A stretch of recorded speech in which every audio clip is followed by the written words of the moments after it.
Assalamualaikum warahmatullahi wabarakatuh. Perkenalkan, di sini saya Yuniar Husnul Khotimah, mahasiswi transfer dari Universitas Negeri Malang yang mengikuti pendidikan mata kuliah manajemen humas yang ada di Universitas Negeri Padang dengan nomor NIM 20002139. Baik teman-teman semuanya, di sini saya akan menjelaskan mengenai pembahasan terkait dengan public internal dalam public relation atau employer dan stakeholders pada manajemen humas. Yang pertama, bagi sebuah perusahaan, organisasi atau lembaga, pada prinsipnya kinerja yang dilakukan oleh seorang praktisi public relation di sebuah lembaga, organisasi maupun perusahaan sebenarnya adalah praktek dari komunikasi. Praktek adanya sebuah komunikasi, bagaimana hubungan itu dibuat, bagaimana hubungan itu terjalin, dan berbagai kebijakan yang diambil dari lembaga tersebut yang pada akhirnya akan mendapatkan berbagai informasi yang dapat menjadikan suatu permasalahan atau harapan maupun ide kreatif yang bisa menjadi masukan bagi suatu lembaga. Komunikasi yang ada pada lembaga, perusahaan maupun organisasi terjadi melalui dua bentuk, yaitu komunikasi tersebut dibentuk antara pengambil kebijakan atau lembaga dengan publik internal maupun dengan publik eksternal. Kedua komunikasi tersebut sangat penting. Produk atau jasa yang dihasilkan dari suatu lembaga dengan publik internal maupun publik eksternal, manifestasinya adalah publik eksternal. Namun produk dan jasa tersebut mustahil mendapatkan kualitas yang bagus tanpa adanya dukungan dari publik internal. Yang disebut dengan publik internal dalam suatu lembaga yang notabene adalah kekuatan pertama dari suatu lembaga, perusahaan atau organisasi tersebut yang seharusnya mendapatkan perhatian lebih. Publik internal merupakan satu kesatuan dari berbagai manusia atau komponen yang ada pada suatu lembaga yang akan mengembangkan atau membangun suatu lembaga sehingga dapat menghasilkan, dapat melahirkan produk dan jasa maupun manusia yang berkualitas. Internal public atau public internal merupakan kinerja dari praktisi public relation yang bertujuan membina hubungan yang baik atau komunikasi yang baik dengan para karyawannya atau yang disebut dengan employer, pemegang saham atau stakeholders, dan semua orang yang terlibat dalam setiap proses yang ada pada suatu lembaga. Tujuan membina hubungan baik yang dilakukan dengan para publik internal suatu lembaga adalah agar menjaga citra yang baik dari lembaga, agar citra pada suatu lembaga tetap baik bagi publik, khususnya publik internal itu sendiri, sehingga publik internal tersebut memiliki rasa kepemilikan atau sense of belonging, juga mempunyai rasa yang bertanggung jawab yang lebih atau sense of responsibility terhadap lembaga yang sedang ia ikuti atau lembaga yang dimana ia tempat bekerja. Hal tersebut dilakukan terhadap suatu lembaga agar dapat mengeluarkan produk dan jasa serta kinerja yang maksimal dengan menjaga dan menjalin hubungan yang baik. Itu tentu diperlukan komunikasi yang setara. Selanjutnya, ketika kita mampu menjalin hubungan yang baik, tentu akan memberikan modal pada suatu perusahaan atau lembaga yang tidak diperhitungkan sebelah mata. Hubungan-hubungan dengan para karyawan yang jelas dengan melakukan komunikasi dua arah. Karena komunikasi yang dilakukan dengan satu arah hanya akan memberikan garis perintah saja dan tidak akan memberikan dampak positif bagi setiap produktivitas, setiap proses kinerja yang berjalan di sebuah lembaga tersebut. Hal tersebut tentu akan menjadi suatu hambatan ketika komunikasi yang dilakukan hanya satu arah saja. Artinya ketika ada perintah, maka ada kondisi di mana para karyawan tidak bisa menyampaikan pandangan atau pendapatnya serta keluh kesalnya selama ia bekerja di lembaga tersebut. Setelah para karyawan menyampaikan pendapat, pandangan, atau keluh kesahnya, semua kritik dan saran yang disampaikan oleh para karyawan ditampung oleh para praktisi public relation pengambil kebijakan. Bagaimanapun yang namanya karyawan bukan hanya melakukan apa saja yang ditugaskan oleh pemimpinnya saja berdasarkan garis perintah yang sudah dibuat atau berdasarkan wewenang dan tanggung jawabnya. Para karyawan juga mempunyai hak untuk menyampaikan semua keluh kesahnya, semua masukan yang akan para karyawan diberikan kepada lembaga-lembaganya.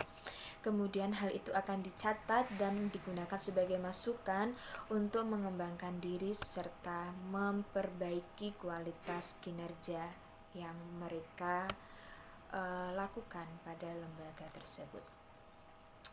Hal itu merupakan data fakta empirik yang sulit dicari, tetapi melalui sistem komunikasi dua arah ini yang dilakukan oleh para karyawan dan praktisi public relation ini justru menjadi hal yang sangat memudahkan dan ditampung dengan baik oleh para praktisi public relation karena dijadikan fakta, dijadikan data yang kemudian akan dijadikan sebagai bahan pertimbangan untuk membuat kebijakan-kebijakan maupun peraturan yang akan dikeluarkan sehingga benar-benar bisa menjadi semangat kerja bagi para karyawannya.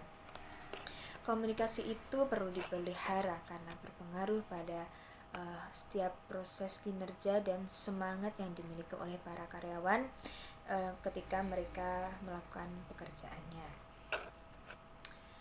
Melalui komunikasi akan ada dampak di mana terkadang formalitas itu dikecilkan sehingga yang dibangun adalah konteks informal. Ketika ada jam atau kondisi tertentu akan menjalin komunikasi sehingga menimbulkan faktor sentuhan atau dapat menciptakan kedekatan emosional yang pada akhirnya akan membuat para karyawan nyaman bekerja pada suatu lembaga tersebut. Kenyamanan tersebut juga akan berdampak pada kinerjanya sehingga para karyawan menganggap bahwa lembaga itu merupakan keluarga kedua baginya, sehingga tidak akan menciptakan rasa canggung dan akan menghasilkan atau memotivasi para karyawan untuk bekerja semaksimal mungkin karena para karyawan ingin memberikan yang terbaik pada lembaga atau yang disebut dengan keluarga keduanya tersebut. Yang terakhir bentuknya adalah dengan menjaga agar karyawan tidak memberikan informasi yang salah kepada publik eksternal. Jadi perlu perbaikan dulu dari publik internalnya mengenai membangun hubungan yang baik dengan para karyawan atau wireless. Jadi tidak ada persoalan mengenai level atau pangkat mereka yang ada pada lembaga. Karena mereka semua mempunyai potensi yang sama besarnya untuk mengatasi berbagai persoalan yang terjadi pada suatu lembaga. Ada satu keadaan memunculkan sense of belonging, sense of responsibility pada kondisi-kondisi tidak hanya formally tapi informally yang dibangun. Kedekatan emosional akan dirasakan. Sebenarnya para karyawan bisa mengeluarkan semua keluhan mereka karena sudah ada para praktisi public relation yang menjadi tanggung jawab mereka sebagai pihak mediator. Bukan berarti para pengambil kebijakan tidak berfungsi. Pengambil kebijakan justru menjadi jantungnya suatu lembaga. Dan medianya adalah antara karyawan dengan pengambil kebijakan atau yang disebut dengan partisipal untuk membantu. Jadi sebenarnya benteng sebuah perusahaan atau lembaga yang selama ini menjadi dinding penghalang antara pemegang kebijakan dengan para karyawan. Bagian kedua dengan pemegang saham atau yang disebut dengan stakeholders. Tadi saya sudah menjelaskan publik internal yang disebut dengan karyawannya. Sekarang adalah dengan pemegang saham atau stakeholdersnya. Para pemegang saham atau stakeholders ini merupakan bagian dari publik internal yang tidak kalah pentingnya dengan para karyawan. Karena kedua publik internal ini sudah mempunyai kepentingan yang berbeda. Pemegang saham sebagai analisis jaminan petugas pengawas atau banker yang disebut dengan penasihat keuangan. Pemegang saham adalah suatu publik internal pada suatu lembaga yang memberikan saham, sehingga lembaga tersebut memiliki nyawa cadangan untuk mengelola bisnis yang ada pada perusahaan atau lembaga yang tempat mereka menjalin kerjasamanya.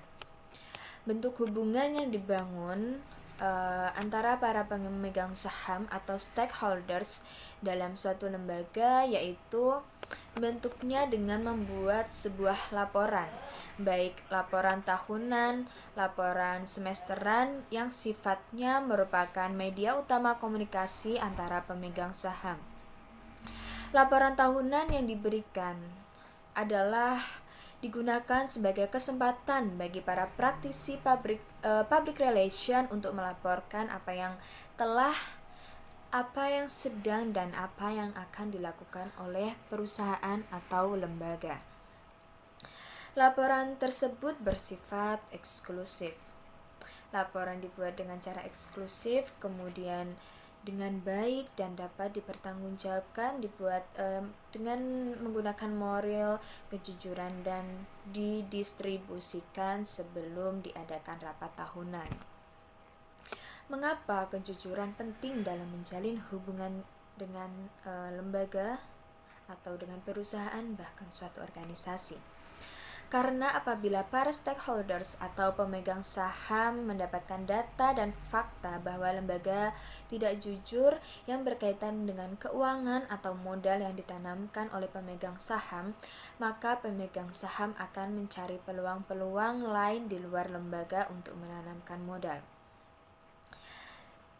Tujuan-tujuan melakukan hubungan yang baik dengan para pemegang saham antara lain.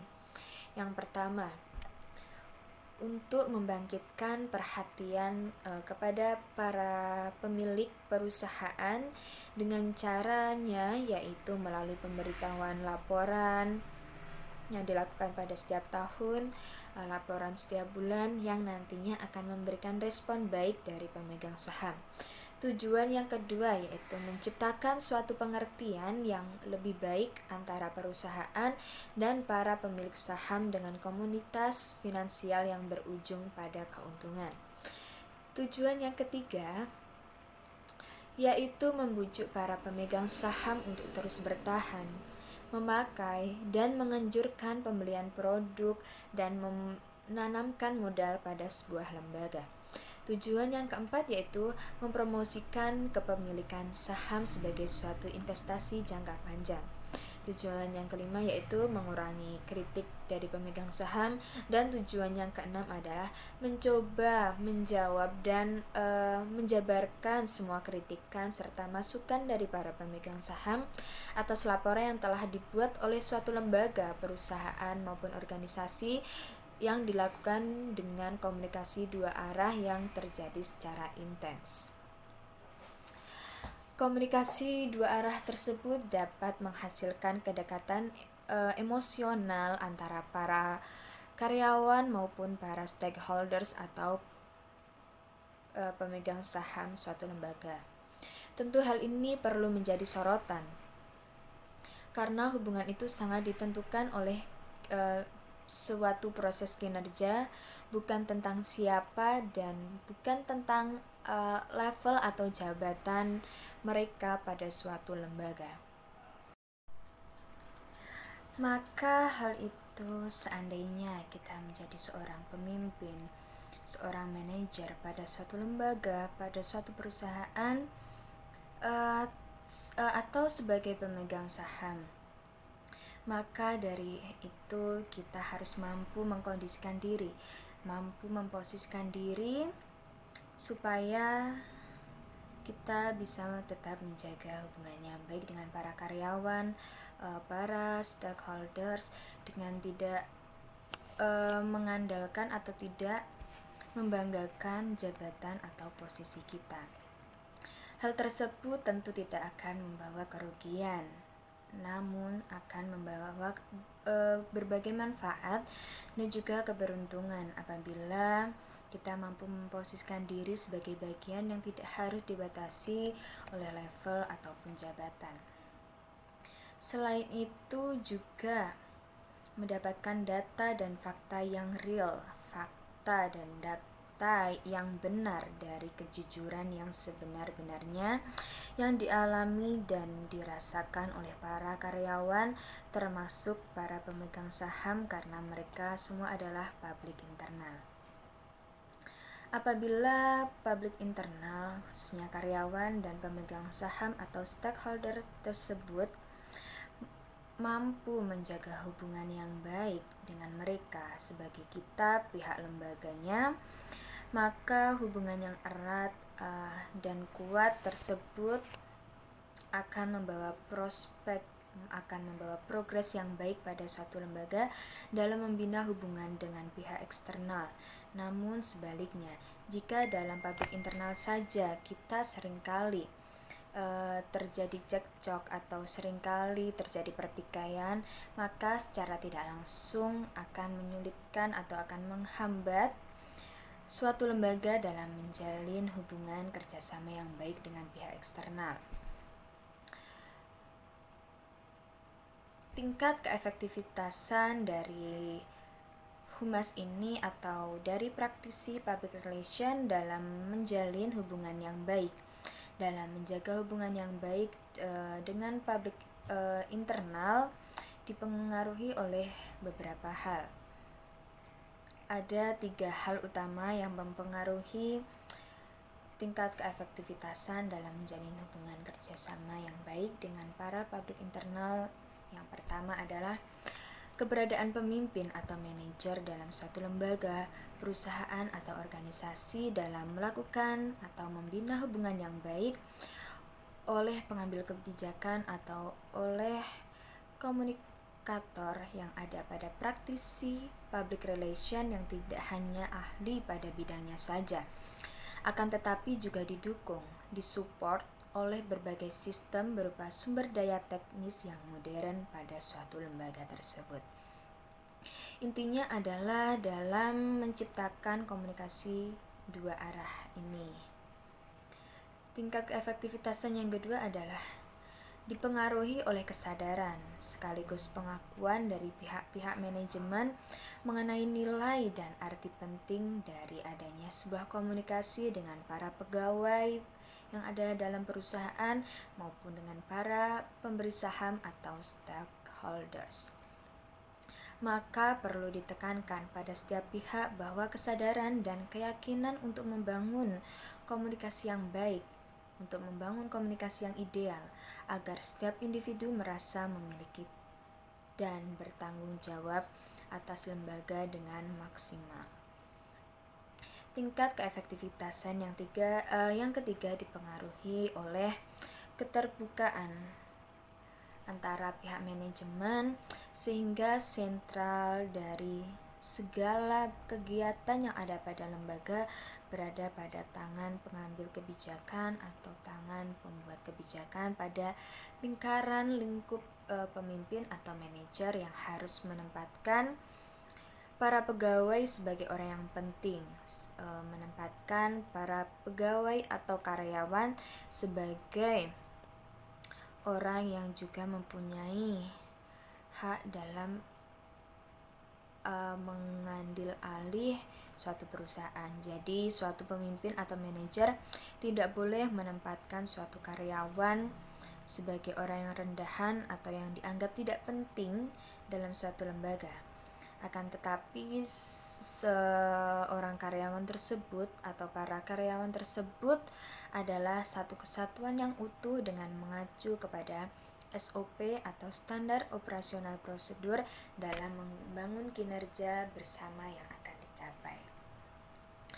Ketiga hal itulah adalah hal-hal yang mempengaruhi tingkat keefektivitasan dari proses hubungan yang baik antara public internal suatu lembaga yang dilakukan oleh praktisi public relation pada suatu lembaga. Selanjutnya, saya akan membahas mengenai media apa saja yang dimanfaatkan oleh para praktisi public relation di suatu lembaga, perusahaan maupun organisasi dalam menjaga hubungan yang baik dengan public internal maupun public eksternalnya.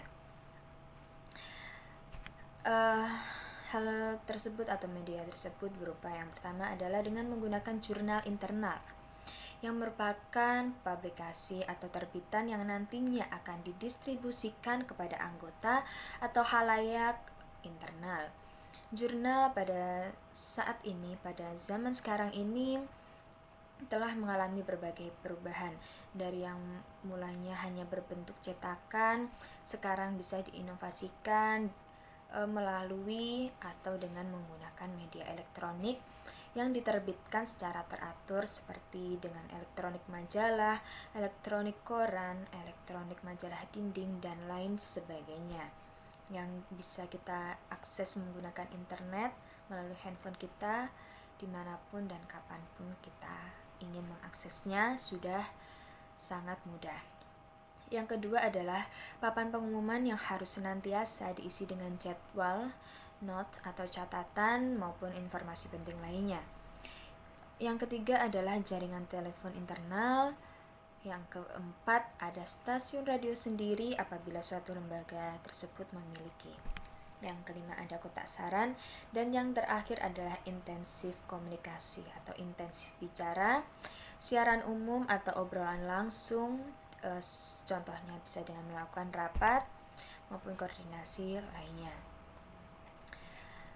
Kegunaan humas internal atau public internal dalam praktisi atau dalam suatu lembaga maupun kegunaan praktisi public relation dalam menjalin hubungan yang baik dengan public internal diantaranya adalah untuk memberikan penjelasan mengenai kebijakan perusahaan yang menampung berbagai macam keluhan, masukan dari para karyawan atau pegawai suatu lembaga, sehingga melalui data tersebut yang ada dalam internal bisa digunakan untuk menjelaskan berbagai kebijakan yang ada pada perusahaan dan menampung setiap keluhan para karyawannya.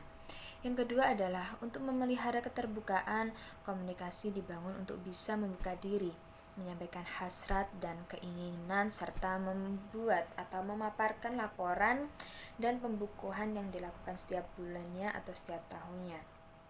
Selain itu juga memberitahu mengenai perombakan personalia, bahwa kegunaan itu juga dilakukan untuk pengembangan atau penjelasan terkait teknologi baru dan lain sebagainya. Yang jelas adalah ketika hubungan publik internal dalam suatu lembaga mampu dijalin dengan baik, tentu setiap proses yang terjadi pada setiap lembaga akan berjalan dengan baik dan lancar. Persepsi akan sama dan semua anggota atau semua karyawan akan bekerja dengan maksimal dengan hasrat yang terbaik yang mereka miliki, sehingga mereka akan bekerja dengan sepenuh hati karena para pemimpin mereka memberikan motivasi yang sangat bisa memberikan semangat kepada para karyawannya. Sekian yang dapat saya sampaikan. Apabila ada salah kata ataupun kekurangan saya lainnya, saya mohon maaf. Semoga video saya ini bisa memberikan manfaat kepada para pendengar, kepada para penonton. Akhiri kata, wassalamualaikum warahmatullahi wabarakatuh. Terima kasih.